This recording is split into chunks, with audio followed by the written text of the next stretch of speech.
And hospitality మీద దృష్టి పెట్టారు, టూరిజం మీద దృష్టి పెట్టారు. టూరిజం అనేది నిజంగా ప్రపంచవ్యాప్తంగా చాలా వరకు ఎక్కువగా రెవెన్యూస్ తీసుకొస్తున్నటువంటి అంశము. సో భారతదేశానికి కూడా టూరిస్టులు చాలా మంది వస్తున్నారు కాబట్టి నేషనల్ ఇన్స్టిట్యూట్ ఆఫ్ హాస్పిటాలిటీ ఏర్పాటు చేయాలనే ఒక దృక్పథం తీసుకోవడం. అండ్ మరొక వైపు ఇందులో చాలా కీలకమైన అంశం ఒకటి ఉంది. ఏదైనా దేశం అభివృద్ధి చెందాలంటే అందరూ అనుకున్నట్టుగా ఎకానమీ ఖచ్చితంగా ఆర్థిక రంగం చాలా ఇంపార్టెంట్ అవుతుంది, అండ్ విద్యారంగం చాలా ఇంపార్టెంట్ అవుతుంది, వైద్య రంగం చాలా ఇంపార్టెంట్ అవుతుంది, వ్యవసాయం చాలా ఇంపార్టెంట్ అవుతుంది. ఇవన్నిటికీ మించి భారతదేశానికి సంబంధించి ఏన్షియంట్ సివిలైజేషన్ అనేది ఒకటి ఉంది. ప్రపంచ దేశాలకు అన్నింటికంటే ముఖ్యమైనటువంటి, అన్నిటికంటే ఎక్కువ పురాతనమైనటువంటి ఒక భారతీయ సంస్కృతి ఉంది. ఆ సాంస్కృతిక వైభవాన్ని ఈ రోజు మనం దృష్టిలో ఉంచుకోకపోతే భవిష్యత్తు తరాలకి మనం అందించలేం. సో ఆ సాంస్కృతిక వారసత్వం ఏదైతే హెరిటేజ్ కి సంబంధించినటువంటి అంశాలు ఉన్నాయో వాటి విషయంలో ఈ బడ్జెట్ లో కొంత ప్రస్తావన చేశారు. అఫ్ కోర్స్ మిగతా రంగాల గురించి మీరు అనేక ఛానల్స్ లో వాటిలో చూస్తున్నారు కావచ్చు, కానీ ఇది చాలా ఇంపార్టెంట్ ఆస్పెక్ట్ కాబట్టి నేను ఇక్కడ ప్రస్తావిస్తున్నాను. 15 హెరిటేజ్ సైట్స్ మీద స్పెషల్ ఫోకస్ మేము ఈ బడ్జెట్ లో మేము నిర్దేశించుకుంటున్నామని నిర్మలా సీతారామన్ గారు ప్రకటించడం జరిగింది. అందులో ఒకటి లాథల్ అనే ఒక హార్బర్ ఉంటుందండి గుజరాత్ లో. లాథల్ అని, ఇది oldest and largest human made harbour. 2000 BCE సమయంలో నిర్మించినట్టుగా చరిత్రకారులు వీళ్ళు చెప్తూ ఉంటారు. దాన్ని కార్బన్ డేటింగ్ అవన్నీ చూస్తే తెలుస్తోంది. ఇది గుజరాత్ లో ఉంది. అంటే అక్కడ ఏంటంటే మానవ నిర్మితమైనటువంటి హార్బర్. ఇప్పుడు 4000 సంవత్సరాలకు పూర్వం నిర్మించారు. ఇది 2000 BCE అంటే ఇప్పుడు మనం 2026 లో ఉన్నాం కాబట్టి 4000 సంవత్సరాలకు పూర్వం నిర్మించినటువంటి ఒక హెరిటేజ్ సైట్ ఉంది. అట్లాంటిదే ధోలావీరాలో, గుజరాత్ లోని కచ్ ఏరియాలో ఉంటుంది ధోలావీరా. ఇక్కడ కూడా బెస్ట్ టౌన్ ప్లానింగ్ కి ఇది ప్రతీక.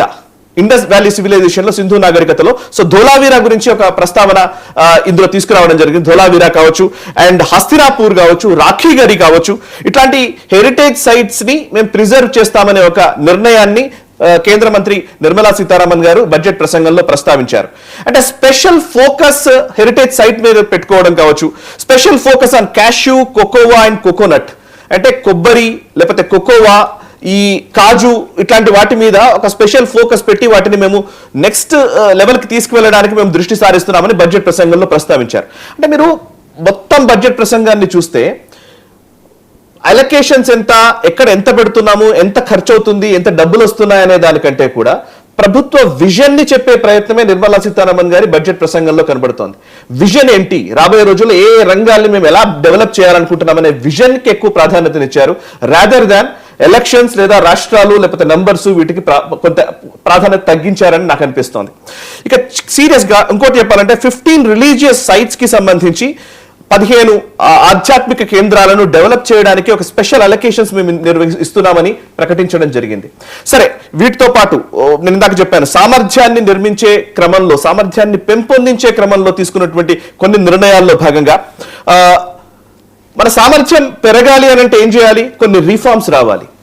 ఎట్లాంటి రీఫార్మ్స్ రావాలి? ఇప్పుడు మనము 1961లో ఇన్ఫర్మేషన్ టెక్నాలజీ యాక్ట్ తెచ్చుకున్నాం, ఐటీ యాక్ట్ తెచ్చుకున్నాం, ఇన్కమ్ ట్యాక్స్ కి సంబంధించి, టాక్సేషన్ కి సంబంధించినటువంటి యాక్ట్ తెచ్చుకున్నాం మనం. ఈ చట్టము ఐటీ యాక్ట్ అనేది, ఇన్కమ్ ట్యాక్స్ కి సంబంధించినటువంటి యాక్ట్ అనేది 1961లో వచ్చింది. ఇప్పటి వరకు చాలా కంపెనీలు వచ్చాయి, చాలా వ్యవస్థలు ఏర్పడ్డాయి, చాలా ఆర్గనైజేషన్స్ వచ్చాయి. కానీ మీరు ఇప్పుడు నేనైనా, మీరైనా, ఎవరైనా మామూలుగా ఒక ఆర్గనైజేషన్ స్టార్ట్ చేయాలంటే, ఒక కంపెనీ పెట్టాలంటే వాళ్ళ ఐటీ రిటర్న్స్ వాళ్ళు చేసుకునే పరిస్థితులు కూడా లేరు. ఎవరో ఖచ్చితంగా ఒక చార్టెడ్ అకౌంటెంట్ సహాయం ఉంటే గానీ చేయలేని పరిస్థితి. సో చార్టెడ్ అకౌంటెంట్స్ ఏమో విపరీతంగా బిజీగా ఉన్నారు, మనకు తెలుసు. ఆ చార్టెడ్ అకౌంటెంట్స్ ఐటీ రిటర్న్స్ వచ్చాయనుకోండి, రిటర్న్స్ లో ముందు ఒక వారం రోజుల ముందు నుంచే మనం ఆయనని వెనుకబడాలి. లేదంటే వాళ్ళు ఇక లాస్ట్ మూమెంట్ లోనే ఒక 100-200 కంపెనీలకు వాళ్ళు టక్క టక్క టక్క టక్క ఐటీ రిటర్న్స్ ఫైల్ చేస్తూ ఉంటారు, పర్సనల్ అయినా ఇంకోటైనా.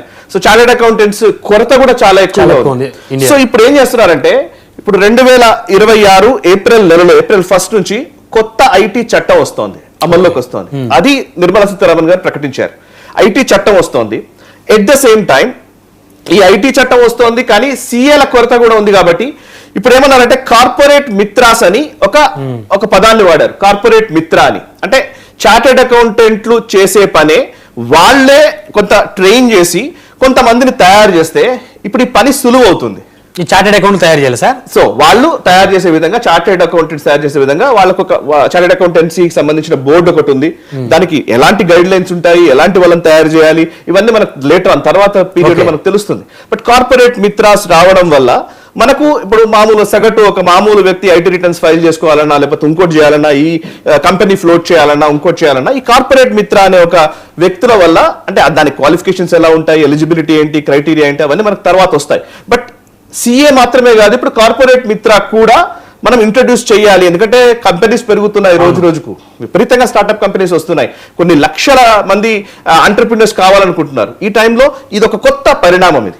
సో ఇట్లాంటి రీఫార్మ్స్ దిశగా కూడా వాళ్ళు దృష్టి సారించారు. అండ్ అంతేకాదు ఇక్కడ ఒకటి కేర్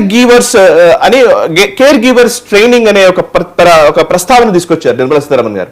అంటే ఇప్పుడు మనం మామూలుగా ఇళ్లలో చూస్తూ ఉంటాం, మన మెడికల్ ఫ్రాటర్నిటీకి సంబంధించి నర్సులు, లేకపోతే వీళ్ళ కొరత చాలా వరకు ఉంది కదా. సో ఒక వ్యక్తిని చూసుకోవడానికి కేర్ గివర్స్ లేని పరిస్థితులు ఉన్నాయి.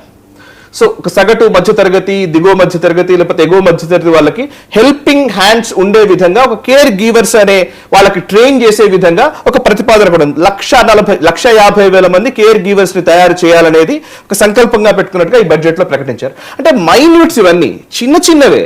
అంటే మనం పెద్ద విషయాలు మనం ఎప్పుడు మాట్లాడుతూ ఉంటాం కాబట్టి మీడియాలో హెడ్లైన్స్ లో కనబడతాయి, కానీ హెడ్లైన్స్ లో లేని విషయాలు, బియాండ్ హెడ్లైన్స్ చిన్న చిన్న విషయాలే, కానీ వీటి వల్ల రాబోయే రోజుల్లో ఒక పెను మార్పులు మనం చూడబోతున్నాం. అటువంటి ఒక ప్రయత్నం ఈ బడ్జెట్ లో మనకు స్పష్టంగా కనబడుతోంది. ఇలాంటి చాలా ఉన్నాయి, ఒకటి కాదు రెండు కాదు.